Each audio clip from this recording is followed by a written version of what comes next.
Welcome to the Story Porch, where timeless stories remind us what truly matters in life. Tonight's tale is about two friends, one who found wealth and one who found purpose. It's a story of ambition, simplicity, and the kind of richness no gold can buy. So take a deep breath, sit back, and listen to He Chased Gold, His Friend Forged Iron, a story that will change how you see success.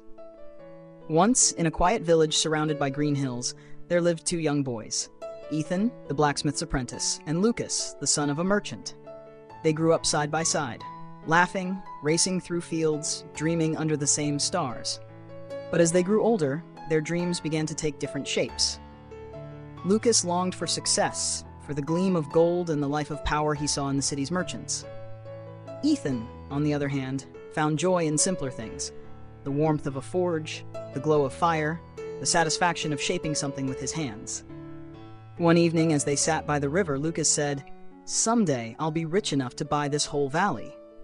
Ethan smiled, "And I'll still be here making the tools you'll need to build it." Years passed. Their paths diverged, one toward the noise of wealth, the other toward the quiet rhythm of work. Time was kind to Lucas, or so it seemed. He built an empire of trade, caravans, and coin. His mansion gleamed with marble floors, golden mirrors, and endless servants. But with every new success came more pressure, more deals, more masks. He laughed at banquets, toasted to fortune, yet when the laughter faded, silence followed. One night, as he sat by his window overlooking the city lights, he realized how heavy success had become. He had everything, except peace. He thought of Ethan then, his old friend, his easy smile, his simple joy in a world without titles or servants. And so, one morning, he ordered his carriage and set out for the mountain village he hadn't seen in years. The road wound upward through pine trees and mist. The closer Lucas came, the more his heart softened. When he reached the forge, he saw Ethan, broad-shouldered, soot-streaked, and smiling. Sparks leapt from the anvil like fireflies as Ethan shaped a horseshoe, his rhythm steady and sure.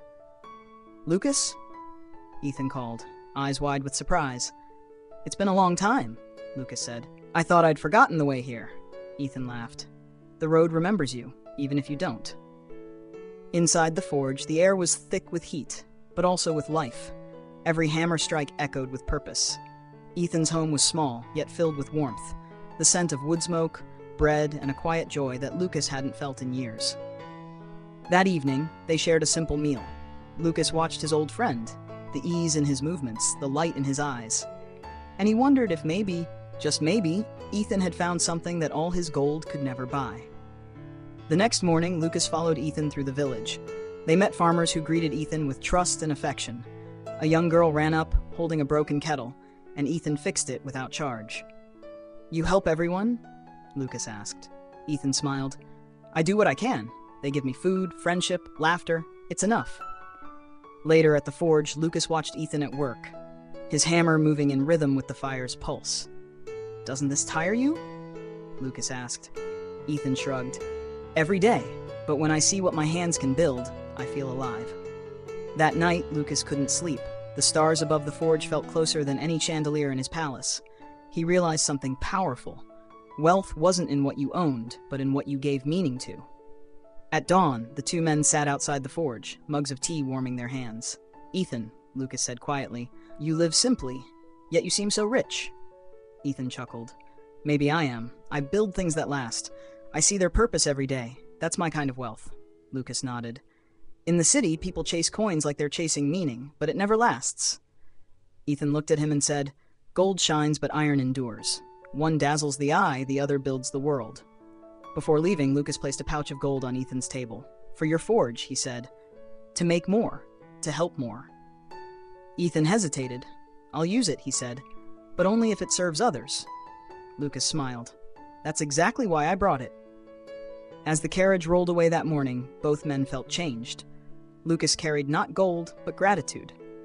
Ethan returned to his fire, knowing his friend had finally seen the truth. It's not money that makes a man rich, but the meaning behind what he builds. And so ends He Chased Gold, His Friend Forged Iron. A story that will change how you see success. A story not about wealth or poverty, but about balance. About the fire that shapes us, and the choices that define what rich truly means. If this story touched your heart, remember to share it. And subscribe to the Story Porch, where every tale reminds us to slow down, listen deeper, and find the beauty in simple things. Good night.